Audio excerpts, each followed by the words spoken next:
Have you ever gone to listen to a podcast and thought to yourself, I wish I was listening to a different podcast with some of these same people, doing different things?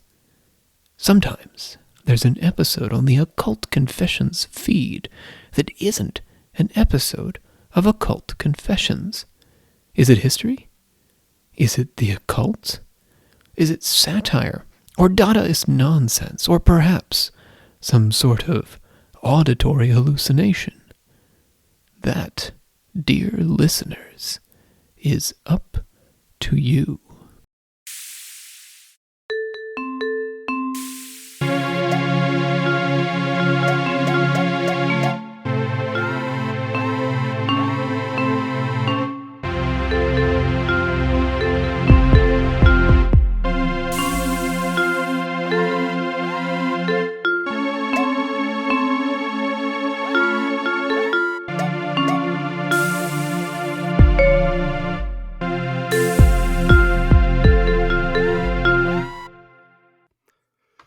Good people of the Church Secrets congregation, and welcome to episode 17-A Turquoise Edition, The Girl with the Crab Shell Tattoo.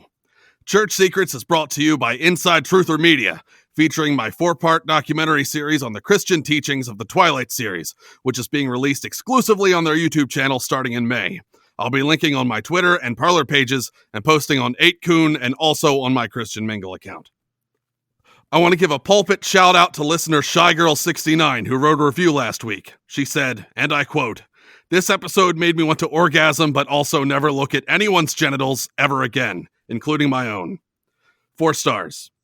And Big South Boy, spelt B-O-I, left us a 5-star and said, I only eat fish now. No other foods. Just fish. I'm not sure what that's in reference to, boy, but thank you for your message. You're listening to your favorite lay-preaching, secret-sharing host with the most, CS. I'm joined by recent defector and alchemical apostate from Occult Confessions, Captain James. Oh, howdy. I'm captain of the... well, I guess I'm not captain of the table anymore. I can be captain of something else. I'm sure you have a position for a captain amongst yourself, right? Well, I'll get back to you on that one. Oh, okay. I'm a captain, though. You said it first, so thank you. I'd like to take some time today to share a personal story that happened to me recently that I think not so coincidentally connects to the latest research I've been doing. Last Thursday, I went down to my local pizza emporium to pick up a double pepperoni and cheeseburger calzone, as I do every second Thursday after Fat Tuesday, but only when Ash Wednesday doesn't land on a full moon. The girl at the counter said, "Can I get you anything else?" And there was something about the way she asked it. Maybe it was the ring in her septum, or the surreal blue shine on her otherwise pitch black hair, or the tattoo on the back of her neck. I couldn't see the back of her neck, but I knew it was there, and it was weird. Very weird. Or it could have been the way she looked cute, but not wholesome cute. Devious cute. Like the oversexed younger cousin who tries to get you to finger her in the janitor's closet at the senior chastity ball cute. Oh. You know what I'm talking about. She had to be 19. At least 19. Not 17 or 18. She was 19. Okay. Maybe older than 19. She said, "Can I get you anything else?" Like she was offering the blood of the innocent for me to feed to my demon familiar. It never crossed my mind before that moment that this pizza place could be the front for harvesting the vital energy of my fellow Christians. Then I thought about it and wondered, why not? That neck tattoo that I was sure she had looked like an upside-down pentagon with cow horns. You've seen them before, even if you don't remember. They're all over the place. Ancient temples, foreign currency, knockoff Harry Potter movies. The symbol is a reference to the ancient cult of the Minotaur. You know the story of the Minotaur. Monster. Lived in a big maze, sort of like the booths in the Pizza Emporium. 8 people. Sort of like the people in the Pizza Emporium eat calzones. The time of the Minotaur was like 10,000 years before Jesus, when pretty much everyone was a dirty heathen, except for Theseus. A Christian before his time. Theseus was more than a man. He was a hero. A living legend. Every Friday, he used to go down to the village square and yell at all the heathens, because Friday was the day heathens used to think was Sunday until Noah told them otherwise. Those stupid heathens were sending their most lithe, and supple teenagers to be murdered and cannibalized by the Minotaur monster every Thanksgiving after the big Athens Crete High School expedition game. And it was a real expedition game, by the way, seeing as everyone was stark naked, because all those pervert Greeks were always naked back then, when everyone was a heathen and no one cared about who saw their damn dangly bits. That's right. So, this Minotaur ate a handful of teenagers with cranberry sauce and cornbread stuffing, and then that same time next year, they did it all over again, football game and all, for no good reason. So many young, virile bodies being torn up and eaten because heathens hadn't figured out the proper way to sacrifice a goat to please their demon overlords. And it was a shame, a damned shame, and I literally mean damned shame, because that ought to be damned. But Theseus, he was preaching the truth in these Friday sermons. He was saying, this Minotaur, he ain't no monster. He's nothing more than a girl. A 19-year-old girl with black hair and a septum ring and a neck tattoo. You see, the so-called Minotaur was actually the latest initiate in a cannibal witch cult so old we can't even call it ancient. It was shamanistic, prehistoric. I'm talking bone in the nose, mastodon with breast caveman times. Jimmy, what do you think? It sounds exciting. I'm a little confused about the mastodon with breasts. Were they mammals, mastodons? There was a legend passed around Crete that the Minotaur had a lover. There was a great black bird right around harvest season, which is to say Halloween for all you rotten heretics. The bird would visit the beast so that they could enjoy an annual copulate and canoodle. Except that this giant black bird wasn't any kind of bird at all. It was a Black Ops helicopter delivering the latest initiate to the cult and picking up the last year's cannibal witch to go off and join the International Templar bureaucracy. You might think this Black Ops helicopter is an innovation of the postmodern deep state, but you'd be wrong. It's an ancient technology that ran on irradiated lamb's urine, an energy source that's been sadly lost to history, like nuclear fusion or aerosol hairspray. It hasn't been lost, the whole year she lived in the maze, this neophyte witch survived on the blood of those teenagers they dropped off on Thanksgiving Day, who weren't much younger than the witch herself, but they were easily subdued. When they got to the center of the maze, the witch tased them stupid and strung them up to keep them alive, keep the blood fresh, fattening them up on spankadapita, and cheeseburger calzones, while slowly vampirizing them to death. The witch was always selected from among the daughters of the elite, and reading the coded symbols in the tales of the touring pantomime performers, who had ties to the cannibal cult that we can't get into today, Theseus put together that the king's own daughter, Ariadne, was next to join. So we went into her, and in the language of the mythological code, penetrated her with his holy rod. Consensually, of course. And she was smitten to him, so that when the Black Ops helicopter dropped her down, she used a copper wire, because the fully initiated members of the witch cult were unable to see copper as part of an addendum to their contract with their demon overlords. She used copper wire to lead Theseus into the center of the maze, where he spent the entire year pleasuring her carnally, but in the service of the righteousness. The monotheistic pharaoh Akhenaten. Akhenaten, right. The closest thing to a Christian king at the time. Right. Granted Theseus that indulgence, not only permitting, but encouraging his and the witch's mutual fornication, provided that they get married, which they eventually did, and moved into a houseboat on the Nile Delta. At the end of the year, when the helicopter came to get Ariadne, Theseus wrestled it out of the air, which was kind of unnecessary, since it was like landing anyway. And then he murdered everyone inside. Just tore them, limb from limb, blood everywhere. Big, beautiful mess. It's Ariadne. Now, I know you're thinking there's a few things in that story that's pretty hard to believe. For example, the ancient Greeks didn't have cheeseburger calzones until Chardonnay invented feta in the early 1800s. But the story is a myth. But a lot of it's historical. Akhenaten was an Egyptian pharaoh, and copper wire is invisible to some witches. And this pizza counter girl at the emporium definitely has a neck tattoo. I saw it as she was walking out after her shift. What kind of Thanksgiving is happening in ancient Greece? I mean, it wouldn't be the same Thanksgiving that we celebrate here in America, right? I hear what you're saying, and I bet you're thinking that story sounds awfully familiar, like you've heard it in a different way at a different time with different people. No. An evil witch fattening up her victims in order to devour them. It's on the tip of your tongue. Oh, yeah. Okay. It's the second Ghostbusters, or maybe season 1, episode 12 of Thundercats. Actually, it's a little-known fairy tale by an obscure pair of German folklorists, Jacob and Wilhelm Scream. Scream? Grimm. Grim. Because you see, the cannibal witch cult didn't end with Theseus.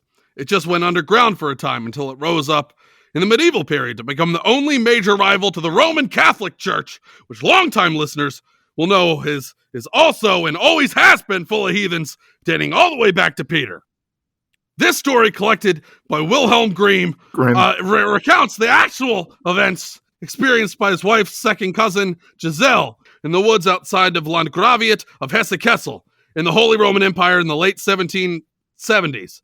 Well, that's a good place. Smells like hot dogs, but it's really pretty. The story starts with a woodcutter who could no longer find his daily bread and tossed and turned in the night thinking of how he could feed his family.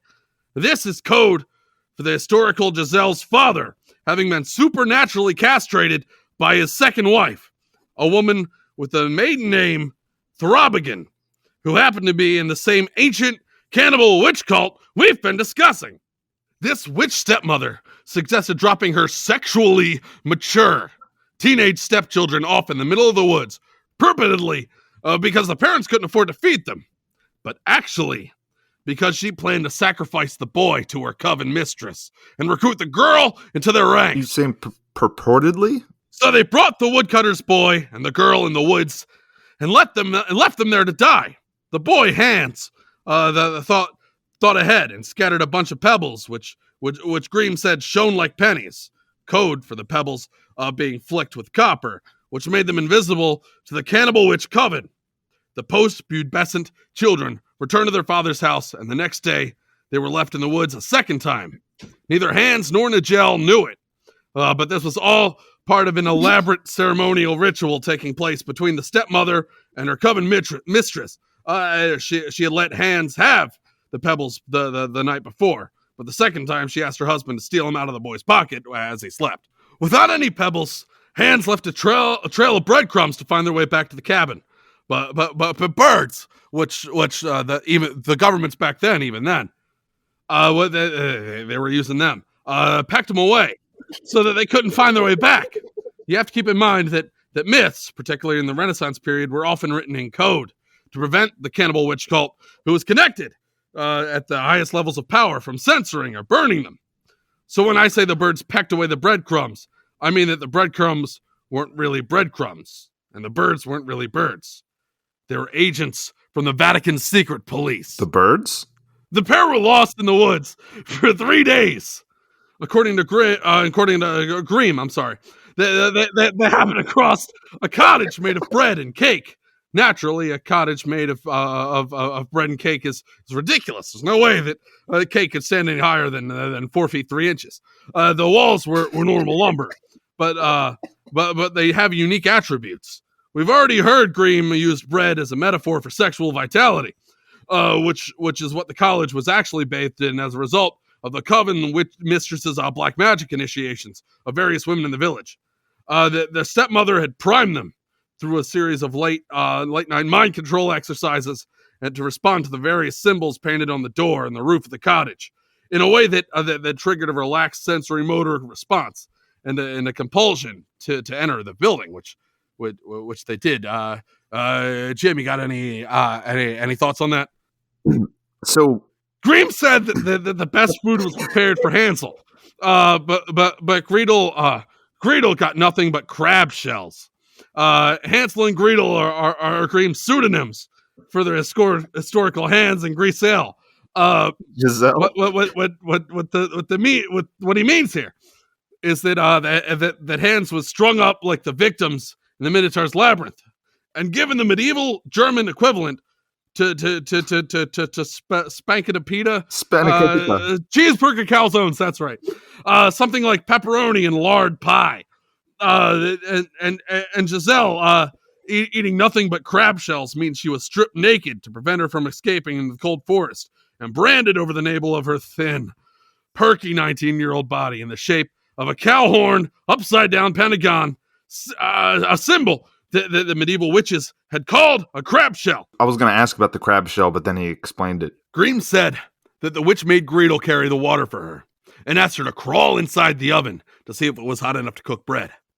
Carrying water means that Giselle had to tap into her brother's veins and bleed him. Seeing if it was hot enough means she had to be given Hans blood to drink to prepare for the lesbian sex rite that would initiate her into the cult because, and I cannot say this enough, I cannot stress this enough, bread is code for sex magic. But Giselle knew what the witch had in mind and stabbed her in the thigh with the bloodletting knife, which is what Grimm means when he says he shoved the witch into the oven, and the witch bled to death on the floor of the cottage. Give me a second. You're all right? You okay? Yeah, thank you. Hans and Giselle gathered jewels and pearls hidden in the corner of the witch's house and rode a giant duck back home. Their mother had been murdered by the Vatican secret police while they were gone, and their father was delighted to see them. As far as I can tell, this was literally true. Giant ducks were fairly common in medieval Germany, and they were known for their friendly interactions with humans. The only reason we don't know about giant ducks today is that they supported the Waldensians after the Marburg controversy. So the Pope declared them anathema and said that all ducks had always been football-sized and were never giant, which the Europeans promptly believed and willing the giant ducks out of existence. And Hans was also naked the whole time when he was in the witch's cottage. And the witch burned all their clothes, so they both had to borrow giant duck feathers to cover up. But the duck was so big that it only took 3 feathers. Historically. You know, that's really neat about the ducks. where'd you read about the giant ducks? Now you have to bear in mind that Grimm's story was meant as a warning against the power of the cannibal witch cult in Europe at the time. Although his wife's second cousin had successfully murdered one witch, and the Vatican secret police had executed their stepmother, there were literally thousands more cannibal witches where they come from. In fact, the cannibal witch cult is still a powerful force in the modern culture today. It's not as easy to capture and murder teenagers in the 21st century as it was in ancient medieval times. So the cult has actually shifted tactics. They've infiltrated the highest echelons of culture and media and industry and government, where they use their influence to promote a drug-friendly culture of promiscuous sex and violence. Essentially, they're unwittingly recruiting the nation's youth to their nefarious coven of heathens. You see, drugs are like the candy house in the fairy tale. Grimm. Yeah, I know, right? Which was actually magical sex bread. They lure in the nation's teenagers with their promise of an instant high, but they realize what they don't realize is with their casual sex, casual drugs, and casual heresy. Social Circle is a member of the cannibal witch cult, waiting for that early morning hours when all her friends are passed out on the floor, pull out their IV needles and start draining arms. Of blood, I mean. She's taking their blood, literally. The social body of the world's teenagers is riddled with pizza counter girls with cow horn, upside-down pentagon tattoos, stealing everyone's blood. I'm talking about counter girls, like the counter girl I faced down only nights ago, with her half-interested smile and her half-empty tip cup and her half-chipped name tag that read Giselle. Or Gizzle. I'm confident she slipped from some form of that fresh, mind-altering nope-a-dope into my calzone because I was paranoid the rest of the night. I was paranoid about eating the calzone. Then I was paranoid afterwards about having eaten it. But don't despair, folks. Remember the touring pantomime troops in ancient Greece. There's still hope. An intrepid group of fringe Hollywood producers have been working on a series of anti-cannibal witch cult productions that they have been gradually releasing through the same channels controlled by the witch cult, using their own means of production against them. First, there was the Twilight series, which we all know is a good and godly trilogy about keeping yourself from masturbating. Then, in 2013, the producers of Twilight put out the most direct expose. I think that's expose. This is America! I speak American! Sorry. They put out the most direct expose of the witch cult with their so-called horror comedy, Hansel and Gretel Get Baked, starring Lara Flynn Boyle as a witch who lures teenagers into their house with marijuana and then it guts them and eats them.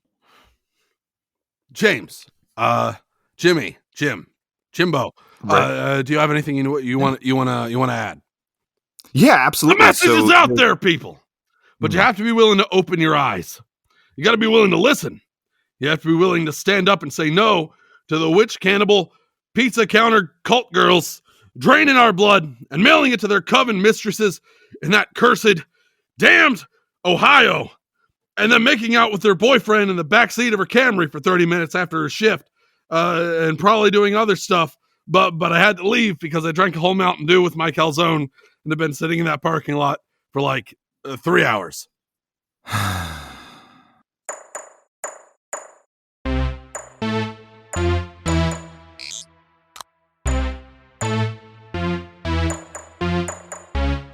Do you get it? Get it, girl? For the girls who just get it. Girls, has this ever happened to you? You send a man a nude and he says, "Oh my God, you look so cute, baby, but I just wish I could see a little bit deeper." You know what I mean? Giving your man the nudes he wants is so important, especially now. And that is why Big Spartan is proud to introduce the Snapstick.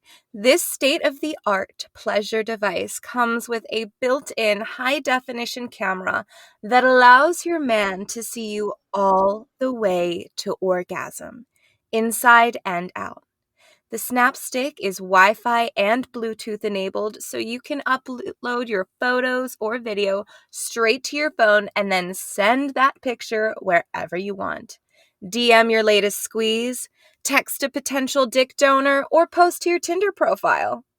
Visit Big Spartan at polaroidinmyparts.au and place your order today. Hey there, go-getters. It's your girl, Mackenzie H., coming to you with another healthy helping of girl power here on the Get It Gurlll podcast for the girls who just get it. Okay, so listen. I have a confession to make. I know that I should not be doing this, but I was stalking Aubriella's Insta. Yes, that Aubriella. The Aubriella who swooped in with her little mesh bikini, sunset yast, pure septum selfie self, and stole red boxer briefs out from under me.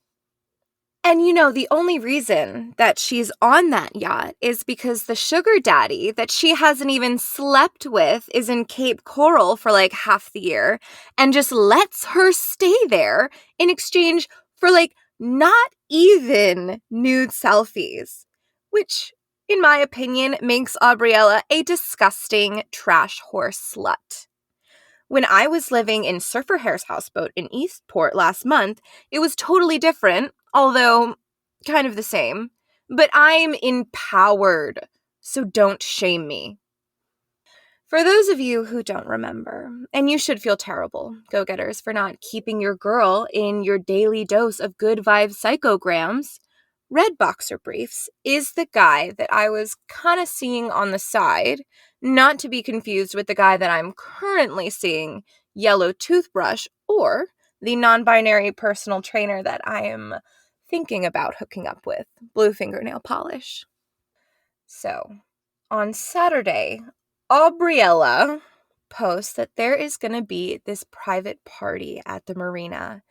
And Red Boxer Briefs says to me that he is meeting some friends at the marina the same day because I had just texted him a hot little snapstick shot with which all of you girls should definitely get on or like get inside you if you haven't.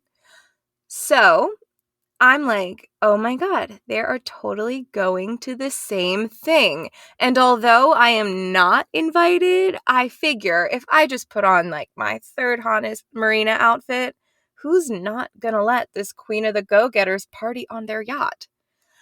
But when I got to the marina, it wasn't even a private party. It was just them, Aubriella and Red Boxer Briefs. So there she was, in this mesh bikini, because that's gotta be, like, all she ever wears. Apparently she never gets her period, and she just lives on Caesar salad and salt from that gross sweat that's always running down her face when she's doing, like, 1,000 sit-ups and thinks it's really hot, which it's totally not, even though she's doing them in another freaking mesh bikini, and then she goes and posts it on TikTok. I didn't even know that there were that many styles of mesh bikini. Who even wears a mesh bikini? Right? Like, she's keeping these mesh people in business, and honestly, that's not cool, frankly unethical, because they live on the labor of these sweatshop ladies in India who make $3 an hour, which is super sad, and that is why you should only buy organic. So I get there, and I'm like, Red Boxer Briefs, what is going on there? And he's like, what are you doing here? And I'm like, well, you said it was a private party. And he's like, no, I said I was meeting friends. And then she, Aubriella, is like, I said it was a private party. Are you stalking me on Insta? And I'm like, you look super hot in that mesh bikini. And Red Boxer Briefs, who knows that I am an empowered woman who is down to get the O no matter the situation, is like, well, why don't you join us? And I'm thinking, makeup sex with Red Boxer Briefs and lesbian hate sex with Aubriella could be super hot. So you know me, go-getters, I'll try anything twice. So he's like, you know what would be so totally hot? Like if you waited outside while me and Aubriella went below deck and turned each other inside out, and then you came below deck after Aubriella had the wettest, sloppiest, biggest O of her life, and then took the sheets and went down the street to the laundromat and washed them. And then, here's the kinkiest part, brought them back while we went for a couple Caesar salads and then made the bed. I know, girls, it was wild. Like the wildest way I've ever spent an early afternoon on a Saturday. I was at the laundromat with their sex sheets for like hours. And there are some judgy Janices who might say, Mackenzie, why are you degrading yourself like that? And to them, I say, don't shame me, Janice. I am not your filthy slut. I am not your dirty whore. Or maybe if I am, that's fine, but that's nobody's business but mine. Girls, do not let anyone harsh your kink.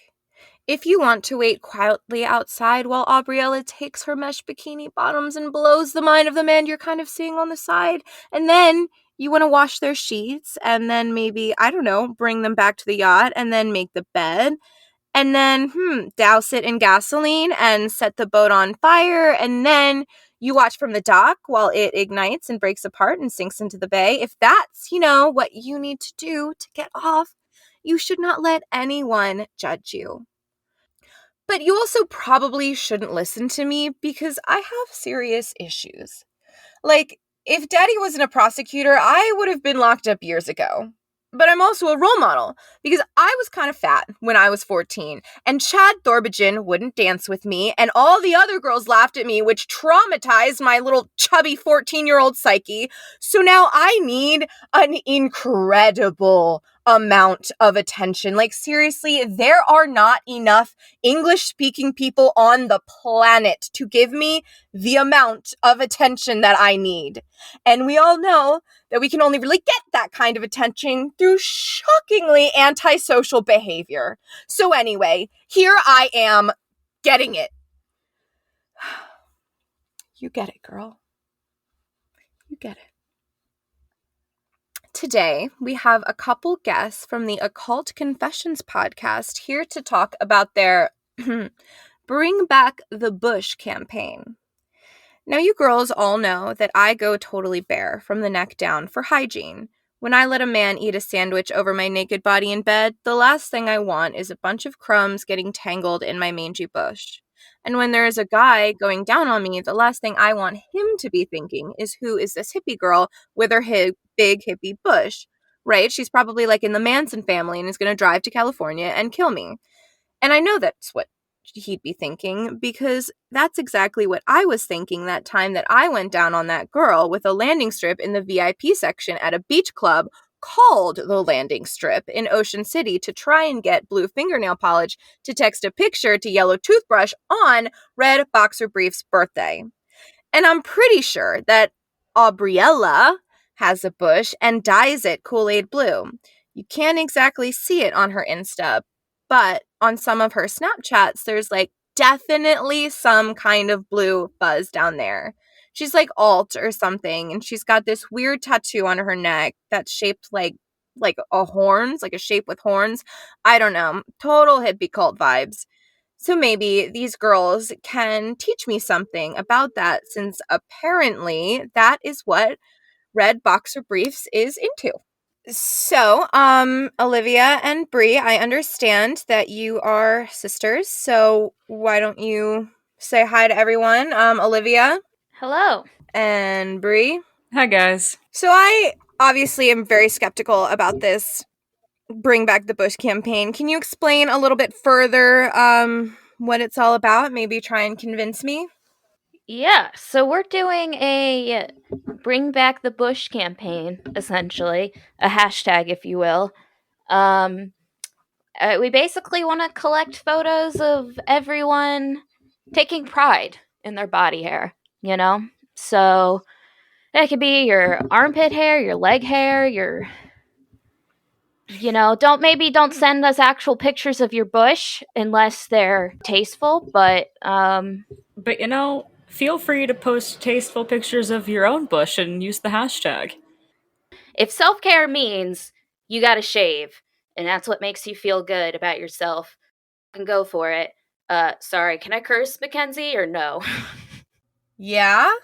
But, there are plenty of reasons why you might want to think twice about shaving, especially, like, completely shaving, or waxing down there, like, completely clean, no hair.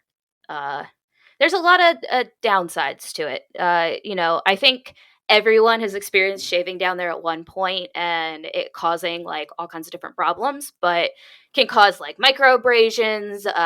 You can get like dermatitis from it, just overall skin disruption that can make you more likely to contract a bunch of diseases like herpes or HIV or hepatitis or, that kind of thing. If anything's worse for you than shaving, it's most definitely waxing. A lot of the popular, like, commercial waxes are actually a byproduct of industrial petroleum refining called slack wax. Not something you want to put on your body. You don't want some slack wax all over you before you have sandwiches eaten off of you? Do you really think that that's the only petroleum byproduct on my naked pedendum? Yeah. And you know how much you'd be paying for all of that that slack wax about yearly? Over their lifetime, I think. Yeah, their lifetime, it's like at least 20,000. Like, it is a ridiculous amount of money to spend to just put toxic chemicals all over your body, have your hair ripped out, in a procedure where most salons ask the clients, you might want to drink some alcohol before you come in, because that's how painful it is to sit through it. You know, it's one thing if you yourself like the sensation of you being bare. But if somebody says, hey, you know what? I like you better looking like a naked mole rat, then you know there might be an issue. All my boyfriends want me to go bare down there. And several of my girlfriends, and at least one phallic-shaped icon who I met on Tinder who, I don't know, maybe he's part of the algorithm. It's a little creepy to me. A little bit. Honestly, it's a little bit weird. But Yeah. you know, there's nothing more natural than body hair. Body hair shows that your body is working. It's doing its thing. It's functioning. And if your man or woman or anyone doesn't agree and thinks that you're ugly because you have body hair and they have body hair, they better wax. They better shave it all off. Yes, You better look Olivia. like a damn seal if you expect me to look like one. Damn right. But porn! All those bare vaginas on all the porn. Back in the 80s and the 70s, Playboy models almost always were just showing off their full bush, and everybody loved it.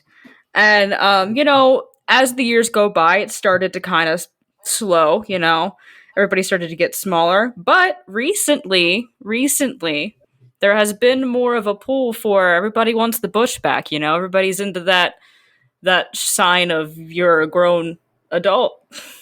We've spent more of history not caring about body hair than like we have caring about body hair in general, people as a society. You know, when you think about it, like, I don't know, shaving was never a concept until we had too much time on our hands and capitalism.